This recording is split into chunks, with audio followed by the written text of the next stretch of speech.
ជំរាបសួរនិងសូមគោរពដល់ពុកម៉ែបងប្អូនទាំងអស់គ្នាដែលចូលមកកាន់ Channel របស់ Admin ដើម្បីទស្សនាវីដេអូតម្រុយឆ្នោតខ្មែរសម្រាប់ថ្ងៃទី30 ខែ 3 ឆ្នាំ 2025 សម្រាប់វេលាម៉ោង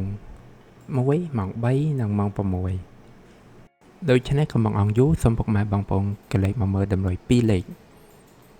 តម្រុយ2លេខ Admin គឺមានលេខ30 37 71 75សម្រាប់ប៉ោះ ABCD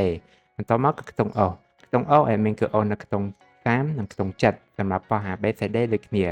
បន្តមកគឺលេខពិសេស Admin គឺមានលេខ042គុណ283គុណនិង367គុណដែលលេខទាំងអស់នេះសុទ្ធសឹងតែជាលេខដែលមានសង្ឃឹមថានឹងចេញខ្ពស់សម្រាប់ថ្ងៃនេះអរគុណពុកម៉ែបងប្អូនទាំងអស់គ្នាដែលបានទស្សនាវីដេអូនេះពីដើមរហូតដល់ចប់ក៏ជូនពរពុកម៉ែបងប្អូនទាំងអស់គ្នាធ្វើការសងសំណាននៅថ្ងៃថ្មីទទួលបាននូវការហេងឆ្នះចំទាំងអស់គ្នាជាចុងក្រោយ Admin សូមពុកម៉ែបងប្អូនជួយ Like Subscribe និង Share ដើម្បីជាកម្លាំងចិត្តដល់ Admin ផងនិងដើម្បីពុកម៉ែបងប្អូនទាំងអស់គ្នាទទួលបាននូវវីដេអូថ្មីបានឆាប់រហ័សផងដែរដូច្នេះ Admin សូមជម្រាបលានិងជួបគ្នានៅវីដេអូក្រោយ